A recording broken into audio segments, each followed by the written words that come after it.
Bienvenue sur cette chaîne YouTube consacrée au procès contre Michael Jackson ayant eu lieu en 2005.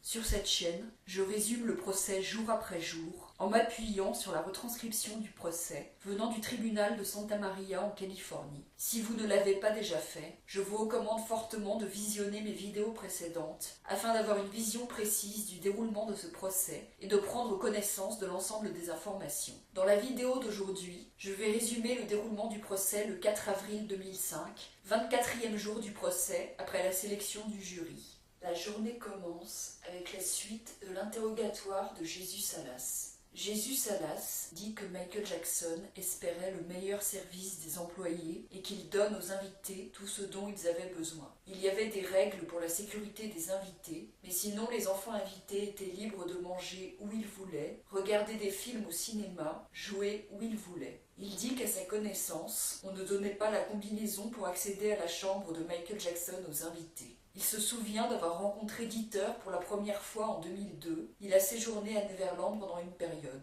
Il dit que Ronald et Dieter sont venus et partis ensemble de Neverland suite à leur séjour, et il les a vus revenir par la suite. Il dit que Ronald et Dieter avaient une relation avec Michael Jackson concernant le business. Il se souvient d'avoir vu Ronald et Dieter 2 semaines à Neverland pendant le séjour des Arvizo en 2003. Frank Cassio était là pendant le séjour des Arvizo car il séjournait à Neverland. Jesus Salas dit qu'il avait été chercher les Arvizo à l'aéroport de Santa Barbara et Michael Jackson aussi. Il dit que Michael Jackson était là pendant le séjour des Arvizo à Neverland. Il dit que Gavin et Star dormaient parfois dans la maison pour invités, parfois avec Michael Jackson, et qu'ils essayaient de dormir avec Michael Jackson. Quand Michael Jackson avait du temps libre, il jouait avec les enfants invités. Le procureur Ocean Kloss insiste sur le genre des enfants qui dormaient dans la chambre de Michael Jackson. Jesus Salas dit que c'était principalement des garçons. Il dit que Michael Jackson buvait du vin et de la vodka quand il buvait de l'alcool. Il n'a jamais vu Michael Jackson en train de boire, mais il l'a déjà vu alcoolisé. Parfois ses enfants étaient présents quand il avait l'air alcoolisé. Jesus Salas n'a jamais vu les enfants Arvizo dans la cave à vin de Neverland. Il a déjà servi de l'alcool à Michael Jackson en présence d'enfants, notamment les Arvizo. Un soir, il a amené du vin à Michael Jackson et 4 verres dans sa chambre au rez-de-chaussée, ainsi que des sodas. Il y avait Gavin et les frères de Frank Cassio. Jesus Salas précise lui-même qu'il y avait des sodas, alors que le procureur se focalisait sur le vin.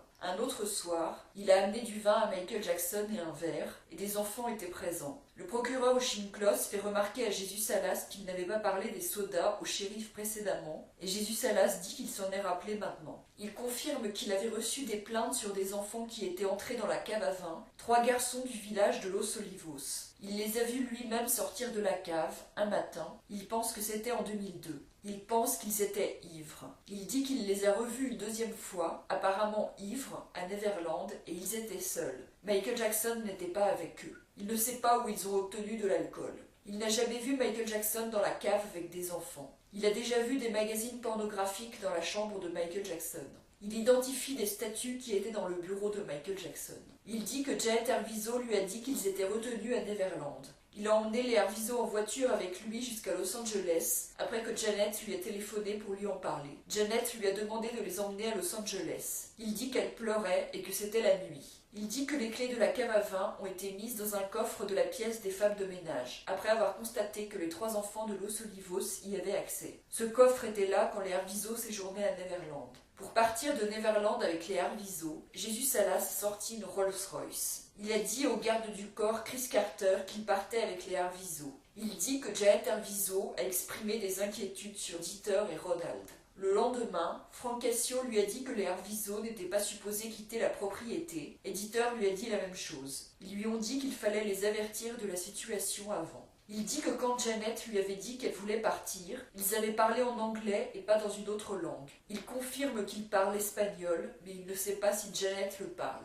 Une semaine plus tard, Janet lui a redemandé de les faire partir, mais il ne l'a pas fait à cause de ce qui lui avait été dit. Contre-interrogé par Tom Mesereau, Jesus Salas précise que quand Gavin et Star dormaient dans la chambre de Michael Jackson, ils étaient au rez-de-chaussée et pas à l'étage où Michael Jackson avait son lit. Il n'a jamais vu Gavin et Star dormir dans le lit de Michael Jackson. Parfois, Jesus Salas voyait des invités restant au rez-de-chaussée ou à l'étage. Une fois, il a suspecté que Gavin pouvait avoir bu à table, mais il ne l'a jamais vu boire. Sa famille avait l'habitude de dîner à table, et sa mère aussi. Il confirme que le service de première classe et la liberté laissée aux invités concernent autant les adultes invités que les enfants. Janet Arvizo elle-même a bénéficié du service de première classe des employés de Neverland. Elle pouvait rentrer dans la maison et commander à manger, s'asseoir à la table de la maison et manger, ou commander à manger dans la cuisine, commander un service de chambre. Tom Mesereau fait remarquer que Janet Arvizo était hébergée dans la même maison pour invités que Marlon Brando et Elizabeth Taylor. Jesus Salas confirme qu'il a vu des bus remplis d'enfants visiter Neverland, même en l'absence de Michael Jackson, et ce n'est pas Michael Jackson qui était en charge de ces enfants. Les employés étaient chargés de leur faire visiter Neverland, et les enfants étaient accompagnés par des adultes. Michael Jackson disait bonjour aux enfants quand il était là, mais n'était pas chargé de les gérer. Il dit que personne n'a retenu Janet Arvizo de force à Neverland, qu'il n'est pas au courant du fait qu'elle aurait été enfermée dans sa chambre, qu'elle n'a pas été séquestrée contre sa volonté. Pour le dernier départ des Arvizo de Neverland, Jesus Salas a appelé une limousine. Pendant le premier voyage en Rolls-Royce avec Jesus Salas, Janet Arvizo ne s'est jamais plainte du traitement qu'elle avait reçu à Neverland. Elle n'a jamais dit avoir été maltraitée. Elle ne s'est jamais plainte qu'on voulait l'envoyer dans un pays étranger, mais elle avait l'air de ne pas aimer Dieter et Ronald. Elle s'est plainte à Jesus Salas de l'attention des médias sur elle et du fait qu'elle n'aimait pas Dieter. Elle lui a dit qu'elle appréciait et respectait Michael Jackson et ne s'est jamais plainte de lui. Quand elle est revenue à Neverland, Jesus Salas a parlé avec Janet Arvizo. Il n'a jamais eu l'impression qu'elle était là contre son gré. Il dit que c'était son idée et celle du manager du ranch de commander un coffre pour mettre les clés dans la cave à vin, et ils n'en ont jamais parlé avec Michael Jackson. Il se souvient d'avoir vu la famille Cassio visiter Neverland. Marie-Nicole Cassio jouait avec Michael Jackson. Il dit que la combinaison du digicode pour accéder à la chambre de Michael Jackson était régulièrement changée, car ils avaient remarqué que trop d'enfants allaient dans la chambre. Il a déjà vu Frank Cassio et Marie-Nicole Cassio dans la chambre de Michael Jackson. Il décrit le rez-de-chaussée de la chambre de Michael Jackson, où il y avait une cheminée, la possibilité de se faire livrer à manger. Il dit que sa fille Sandra a visité Neverland quand elle avait 5 ou 6 ans. Elle a joué avec Michael Jackson et il lui a donné des cadeaux. Il dit qu'il y a le Family Day, au moins une fois par an, jour où les employés peuvent venir avec leur famille et bénéficier des équipements de Neverland. Il dit que parfois il achetait des jouets pour les enfants et était remboursé. Les sommes pouvaient atteindre des milliers de dollars. Il confirme que les employés étaient chargés de veiller à la sécurité des enfants, et parfois des enfants étaient surpris dans des lieux où ils n'étaient pas supposés être. Ce n'était pas Michael Jackson qui était supposé superviser tout ça. Michael Jackson laissait facilement les gens entrer dans sa maison. Les employés étaient là pour servir aux invités tout ce qu'ils voulaient. Il confirme qu'il y avait du vin dans un réfrigérateur de la cuisine de la maison. Les gens pouvaient rentrer dans la maison, même quand Michael Jackson était à l'étage, pour voir la maison et se faire servir à manger. Il confirme que la cave à vin était déjà là quand Michael Jackson a acheté la propriété. Il confirme qu'il est facile de franchir les clôtures de Neverland et que parfois des gens cherchent à s'introduire sur le terrain pour voir Michael Jackson. Il confirme que Janet Arvizo s'était plainte que Dieter et Ronald cherchaient à la séparer de Michael Jackson. Il confirme que les Arvizo bénéficiaient de l'aide des employés pour transporter leurs bagages dans leur chambre et qu'ils ne s'étaient jamais plaints de leur chambre. Leur chambre était nettoyée tous les jours et ils avaient un service de chambre constant s'ils le voulaient. Il confirme que les shérifs ne lui avaient jamais demandé s'il avait déjà apporté des boissons sans alcool aux enfants Arvizo. Il confirme que Michael Jackson paraissait parfois contrarié que Frank Cassio fasse venir des invités à Neverland en son absence sans le prévenir. Frank Cassio a invité de nombreuses filles à Neverland. Il confirme que Michael Jackson recevait de nombreux visiteurs à Neverland, et pas seulement Dieter, Ronald ou Frank. Il confirme que Michael Jackson se promenait parfois à Neverland à 3 heures du matin pour chercher l'inspiration. Il confirme que Neverland fonctionne de la même façon, même quand Michael Jackson est absent. Les employés suivent la même procédure, et ce n'est pas Michael Jackson qui gère tout. Les agents de sécurité de Neverland n'ont pas d'armes, parce que Michael Jackson ne le souhaite pas. Il confirme que Frank, Dieter et Ronald n'étaient pas toujours à Neverland. Il n'est pas sûr que Michael Jackson était là tous les jours pendant le séjour des Arvizo. Il y a des jours où il n'était pas là. Il confirme que Michael Jackson joue avec des enfants tout le temps à Neverland et se comporte lui-même souvent comme un enfant. Il dit qu'il n'a jamais vu Michael Jackson boire. Il confirme que Michael Jackson prenait des médicaments et qu'il n'aurait pas su dire s'il avait pris des médicaments ou était alcoolisé. Michael Jackson avait pris des médicaments, notamment en raison d'un pied cassé et de ses brûlures à la tête suite à l'accident qui lui était arrivé en 1984, et en raison de douleurs dans le dos. Il confirme qu'il a déjà vu Michael Jackson le soir avec des adultes buvant de l'alcool. Il confirme que la politique de Michael Jackson est de ne pas laisser les enfants rentrer dans la cave à vin et qu'il y a eu peu de plaintes concernant des enfants qui seraient rentrés dans la cave. Concernant les 3 garçons de Los Olivos, il confirme qu'ils viennent à Neverland même quand Michael Jackson n'est pas là. Ils sont connus par les employés comme étant des enfants indisciplinés qui ont été surpris en train de jouer à cache-cache dans différentes pièces de Neverland. Il dit qu'ils avaient 15 ou 16 ans. Il confirme que les Arvizo faisaient ce qu'ils voulaient à Neverland pendant leur séjour. Aller au cinéma, au zoo, utiliser les attractions. Il n'a pas vu Janet superviser ses enfants ou les surveiller pendant le séjour, mais il a vu Janet manger dans la maison et se promener autour de la propriété. Il se souvient d'avoir appelé une limousine 3 fois pour transporter les Arvizo quand ils voulaient se déplacer pendant leur séjour, avec la permission de Frank. Il dit qu'il se souvient que Janet Arvizo a quitté la propriété une fois pendant plusieurs heures pour une épilation intégrale et elle y est allée avec une employée de Neverland dans un salon. C'est Jésus Salas qui avait demandé à cet employé de l'emmener. Il confirme qu'il y a des lits dans le cinéma de Neverland pour les enfants handicapés. Il dit qu'une fois, à table, Gavin avait l'air d'avoir bu de l'alcool et Michael Jackson n'était pas là. C'était la seule fois où il a vu Gavin ayant l'air alcoolisé. Jésus Salas n'a jamais dormi dans la chambre de Michael Jackson et il ne voyait donc pas qui dormait où.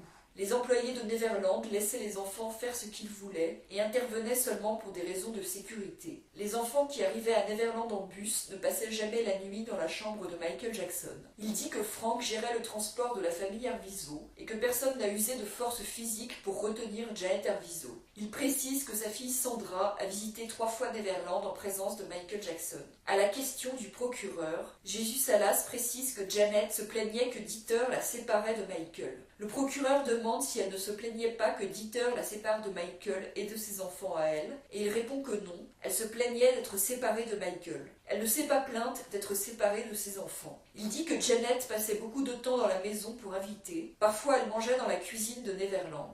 Il dit qu'au début, quand Michael Jackson a acheté la propriété, les agents de sécurité avaient des revolvers et ensuite ça a changé. Il confirme que quand il a emmené les Arvizo en voiture à Los Angeles, Janet ne lui a jamais demandé d'appeler la police et elle ne lui a jamais demandé dans aucune circonstance d'appeler la police. L'accusation appelle comme témoin Jason Francia. Il a 24 ans et est né en 1980. Sa mère, Blanca Francia, a travaillé pour Michael Jackson comme femme de ménage. Il avait 6 ou 7 ans quand il a rencontré Michael Jackson pour la première fois. Il vivait seul avec sa mère. Il a rencontré Michael Jackson plusieurs fois dans la maison où il vivait à l'époque à Encino avec ses parents. Michael Jackson avait aussi un appartement à Los Angeles. Jason Francia dit qu'il n'y avait pas beaucoup de meubles dans cet appartement. Sa mère l'emmenait avec elle car elle devait faire le ménage. Il est allé aussi à Neverland. Il dit qu'il a été 2 fois dans la chambre de Michael Jackson.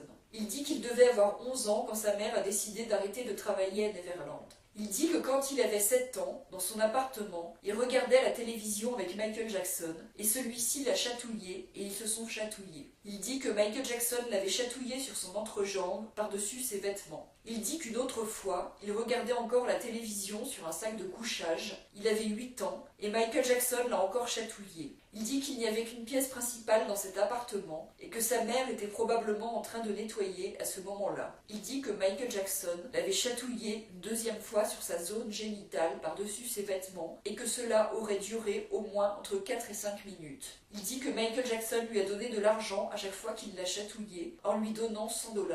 Il dit que quand il avait 10 ans, il était une fois dans l'arcade à Neverland, dans le loft à l'étage, en train de jouer à un jeu vidéo, et que Michael Jackson l'avait chatouillé une 3e fois, et ils avaient fini sur le canapé. Il dit qu'il lui a fallu beaucoup de thérapie pour s'en remettre. Il dit que Michael Jackson lui avait touché les testicules en le chatouillant, et que cela aurait duré 2 ou 3 minutes. Il dit qu'il n'a rien dit à sa mère. Je ne pense même pas qu'à ce jour elle sait. Il dit qu'il en a parlé pour la première fois à 2 détectives, officiers de police, après que sa mère avait quitté son travail à Neverland. Il avait 13 ans, en 1993. Il dit que sa mère n'était pas là pendant l'entretien et que celui-ci a été enregistré. Il dit qu'il ne voulait pas en parler au départ parce que c'était embarrassant. Il dit qu'il a été représenté ensuite par 2 avocats, Terry Cannon et Chris Kallman. Il n'a jamais été appelé pour une déposition. Il dit qu'il y a eu un accord financier entre Michael Jackson et lui et pas de plainte. Il dit qu'il a suivi une thérapie entre ses 13 et 18 ans. Il confirme que sa mère a été dans l'émission télévisée Hard Copy, mais dit qu'il ne savait pas qu'elle a touché 20 000 $ pour ça. Il dit qu'il ne savait pas non plus qu'elle a rencontré quelqu'un du National Enquirer.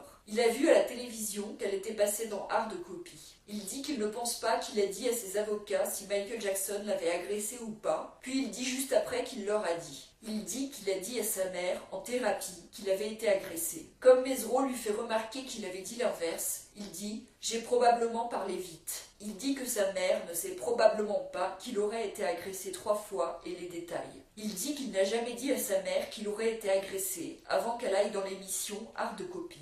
Il dit qu'il n'avait jamais dit à personne avoir été prétendument agressé avant que 2 policiers viennent le voir. Mesereau demande « Ils sont juste venus un jour et vous ont fait la surprise ?» Des rires sont entendus dans la salle et le juge intervient en disant qu'il fera sortir les gens si cela se reproduit. Il dit qu'il a réécouté l'enregistrement de son entretien avec les policiers de 1993 et a relu la retranscription. Les 2 policiers qui lui ont posé des questions en 1993 étaient Vince Neglia et Russell Birchim. L'entretien a eu lieu le 4 novembre 1993. Mesereau lui fait remarquer qu'il avait dit aux policiers en 1993, à propos de la première fois où il y a eu les chatouilles, « J'ai eu ce blackout, je ne peux me souvenir de rien d'autre ». Il répond « Je l'ai bloqué, je ne l'ai pas effacé ». Mesereau lui fait remarquer que précédemment, il avait nié dans ses entretiens avoir été touché sur ses zones intimes, et il répond « J'étais effrayé ». Mesereau lui fait remarquer qu'il avait dit lors de son premier entretien avec la police « Je vais juste dire ça catégoriquement. Je ne me souviens pas de lui essayant quoi que ce soit avec moi, à part les chatouilles. » Mesereau lui montre une retranscription de l'entretien où Jason Francia disait que Michael Jackson et lui avaient commencé à se chatouiller et que sa mère l'avait attrapé en lui disant « Allons-y » et qu'il était parti.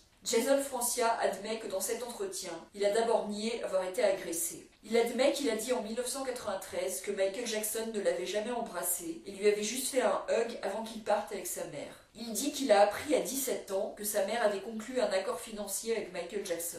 Il dit qu'il ne savait pas à 17 ans que sa mère avait embauché des avocats qui menaçaient Michael Jackson d'une plainte s'il n'obtenait pas d'argent. Mesereau fait remarquer que dans le document concernant l'accord financier, Michael Jackson niait avoir commis la moindre faute. Quand Mesereau lui demande s'il a parlé avec sa mère de l'argent reçu, Jason Francia dit qu'il a une relation bizarre avec sa mère et qu'ils ne parlent pas beaucoup entre eux. Mesereau lui fait remarquer qu'il avait dit aux policiers « Si je ne me souviens pas, je ne me souviens pas ». Il admet avoir dit aux policiers qu'il n'avait rien à dire et ne se souvenait de rien. Jason Francia reconnaît qu'il avait dit aux policiers que Michael Jackson n'avait pas frotté son pénis. Il dit qu'il ne le frottait pas, mais le caressait. Mesereau lui fait remarquer qu'il avait dit aux policiers « Il ne m'a jamais frotté ici, c'était juste une chatouille ». Il dit que la première fois qu'il a rencontré Tom Sneddon, son thérapeute, Mike Kraft, était présent dans le bureau de Mike Kraft. Mesereau lui fait remarquer qu'il avait dit aux policiers que la deuxième chatouille n'avait pas duré plus de 30 secondes et que Michael Jackson et lui riaient. Mesereau lui fait remarquer que la police lui avait demandé si quelque chose d'inapproprié était arrivé à Neverland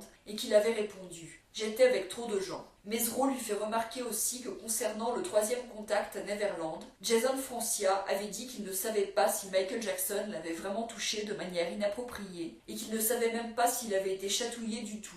Mesereau fait remarquer aussi qu'il avait dit aux policiers « Vous êtes insistant », puis qu'il a dit « Je pense qu'il m'a chatouillé », alors qu'il avait d'abord dit qu'il ne savait pas. Mesereau lui fait remarquer qu'il se contredisait dans cet entretien avec les policiers, et Jason Francia répond « J'essayais de trouver comment sortir de là ». Mesereau lui fait remarquer, en s'appuyant sur la retranscription, que la police voulait lui faire dire que Michael Jackson était un agresseur. C'est ici que se termine ce résumé de la journée de procès. Si vous voulez lire la retranscription du procès, vous trouverez le lien de la retranscription sous la vidéo. Si vous appréciez mon travail, je vous encourage à vous abonner, à liker la vidéo et à la partager.